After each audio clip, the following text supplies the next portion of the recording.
Hola, hola, hola, ¿cómo estás? Muchas gracias. ¿Cuántas veces dije hola? Hola, hola, ¿cómo estás? Muchas gracias por estar mirando otro video más de Simplificando. En la clase de hoy tenemos una invitada que no tiene otro lugar en este mundo para jugar porque necesita jugar en mis piernas, así que... Ah, pero- Vamos a esperar que se tranquilice un poquito para seguir la clase, ¿ok? Siempre va a aparecer un gato en el video, así que no...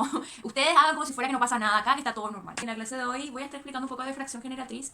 ¿Qué es una fracción generatriz? Por ejemplo, 1,5 es un número decimal que si yo introduzco una calculadora, la calculadora me va a arrojar una fracción representativa de ese número decimal que justamente es 3 sobre 2. Pero ¿cómo calcula la calculadora que 1,5 es 3 sobre 2? Bueno, esto es lo que, de lo que se trata fracción generatriz. En la clase de hoy te voy a explicar qué reglas puedes aplicar dependiendo de qué tipo de número decimal tenés para poder crear una fracción generatriz que la represente. Así que no me voy a tardar más, no voy a demorar más porque ahora estoy tranquila antes que parezca mi gatita y me interrumpa.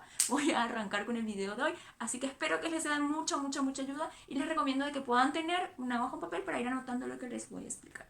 Así que no me demoro más y arranco. Bueno, primeramente lo que tenemos que saber es que existen tres casos de números decimales. Es importante poder identificar cada uno de ellos porque cada uno tiene una regla diferente. Con el primero, por ejemplo, el decimal exacto, ¿cómo podemos identificar? Porque es un número decimal que no tiene números que siguen después de este último número. En este caso es el número decimal 4, ¿sí? El 1 sería la parte entera. Entonces, es un número decimal exacto porque es simplemente 1,4, no hay otro número después del 4. Aclaro que pueden tener más decimales, o sea, si yo quiero acá puedo tener 2,889. Pueden tener un montón de decimales después de la coma, pero la cuestión es que esto no es que sigue de una manera infinita, porque ahí sí ya es otro tipo de número decimal que les voy a explicar después. Pero en síntesis pueden tener muchos decimales, pero de forma finita, ¿sí? O sea, hasta un cierto punto nada más. Y acá tenemos otro caso que es 0,3, o sea, puede también ser la parte entera el número 0. El segundo caso es el decimal periódico puro. Y es acá justamente donde me quiero adentrar, donde se puede tener un decimal infinito, ¿ok? Entonces, ¿qué quiere decir eso? Que vamos a diferenciar el primer y el segundo caso en ese sentido, ¿verdad? Por ejemplo, este primer ejemplo que es parecido a este del decimal exacto, el segundo ejemplo dice 1,44 y tengo 3 puntos suspensivos. ¿Qué quiere decir estos puntos suspensivos? Que este 4 va a seguir de forma infinita, ¿sí? Entonces, es un periódico puro cuando después del decimal yo tengo un periodo que es puro. ¿Qué quiere decir puro? Que se repite una y otra vez ese decimal, ¿sí? Entonces, ¿cuál es la diferencia entre este caso, el primero y el segundo? Que este 4 se repite de manera infinita y este 4 es un decimal finito, ¿sí? La diferencia está en los puntos suspensivos. Ahí ustedes pueden identificar si es decimal exacto o decimal periódico puro. Acá hay otro ejemplo que también les quise mostrar, que es 0,85, 85 y todos los puntos suspensivos, que quieren decir que el 85 es el decimal que se repite, ¿sí? No es que solamente el 5 porque está acompañado de los puntos suspensivos, no. Se repite el 85 una y otra y otra y otra vez. Es un decimal periódico puro. Sigue siendo puro porque es 85 el que se repite, ¿sí? No es que solamente tiene que estar compuesto por un solo número como en este caso. Puede estar compuesto por un montón de números, pero ese conjunto de números es lo que se va a repetir de forma infinita. Después tenemos este caso, que es 3,9. Acá, por ejemplo, ¿cuál es la diferencia entre este primer ejemplo y este? Que el 9 tiene los puntos suspensivos, quiere decir que el 9 es el que se repite. No hace falta que esté escrito dos veces el número decimal, o sea, el número que le acompaña a la coma para que se identifique que es un periódico puro. ¿Sí? Puede tener una vez o dos veces. Este 4 es innecesario, si yo quiero le dejo así. Pero para que vean nada más que puede pasar esto, yo ya le puse este ejemplo también. Y vamos con el tercer caso, que es el decimal periódico mixto. Y acá es donde tienen que diferenciar y tener mucho cuidado con el segundo caso. ¿Cuándo es un periódico mixto? Cuando después de la coma yo tengo dos o más conjuntos de números que no se repiten. Por ejemplo, si ustedes ven acá yo tengo 9 y acá tengo el 5 y el 5, o sea, 55 si quiero decir también. Pero ¿cuál es la cuestión acá? Que este 9, ¿sí? Este 9 es un decimal, sí, pero que no se repite. ¿Por qué? Porque estos puntos suspensivos a mí me están diciendo que es el 5 el que se repite de forma infinita, ¿sí? Entonces es mixto porque yo tengo una parte acá que justamente no se repite, perdón, y otra parte que sí se repite. En este caso tengo 9,25888. Entonces, ¿cuál va a ser la parte que se repite? Va a ser el 8 o el 88. Y este 25 no se va a repetir, ¿sí? Y acá lo mismo. Como les aclaré anteriormente, puedo tener también la parte entera igual a 0, ¿sí? Y después tener los decimales, que en este caso tengo que tener mucho cuidado de cuáles son los decimales que se repiten y cuáles no, ¿verdad? Si yo miro acá tengo solamente un 1, pero después tengo 3, 5 y 4, o sea, 3, 5 y 4 va a ser mi periodo que se va a repetir una y otra vez, pero este 1 no. Entonces, simplemente porque yo tengo este 1 acá, automáticamente se convierte en un periódico mixto. Si yo no tenía este 1, iba a ser, sí, un decimal periódico puro. ¿Por qué? Porque 354 se va a repetir de forma infinita, pero como yo tengo acá este 1, que no es una parte que se va a repetir después de la coma, entonces automáticamente esto se transforma en un decimal periódico mixto. Bueno, ahora vamos a arrancar con la parte que más nos interesa, que son las reglas para poder formar la fracción generatriz que representan los números decimales. Este es el primer ejemplo. 0,8, como les dije, es un decimal exacto. Cuando estamos hablando de un decimal exacto, lo que vamos a hacer es escribir la parte decimal en el numerador, y en el denominador vamos a escribir siempre el 1 seguido de tantos ceros como parte decimal tenga mi número, ¿sí?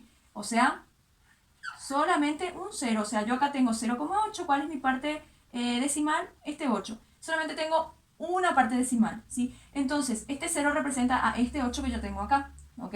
Entonces, 8 sobre 10 es la fracción generatriz que representa al 0,8. Que esto, si yo quiero, puedo simplificar más. Al simplificar lo puedo hacer con 2. Entonces, 8 dividido 2 es 4.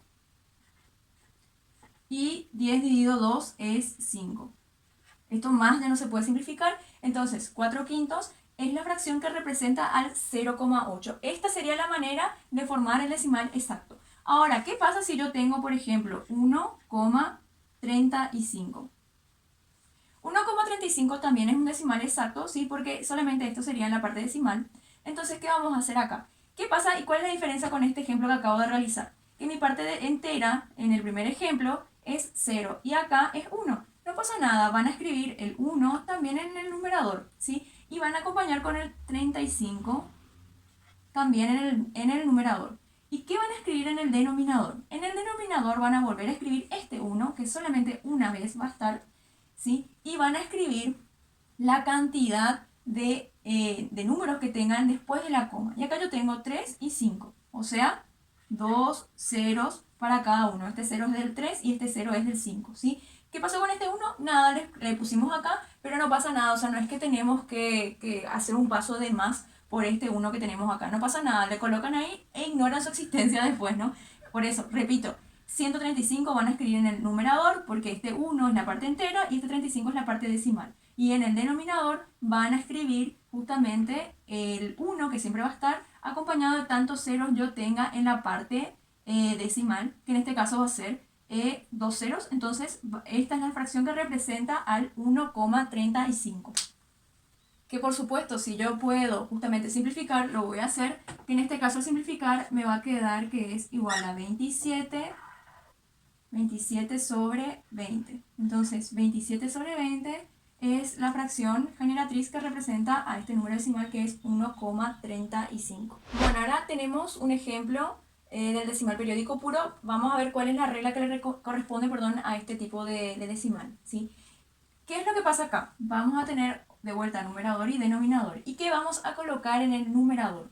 Vamos a colocar todo este número, pero sin la coma. Entonces va a ser 134, ¿sí?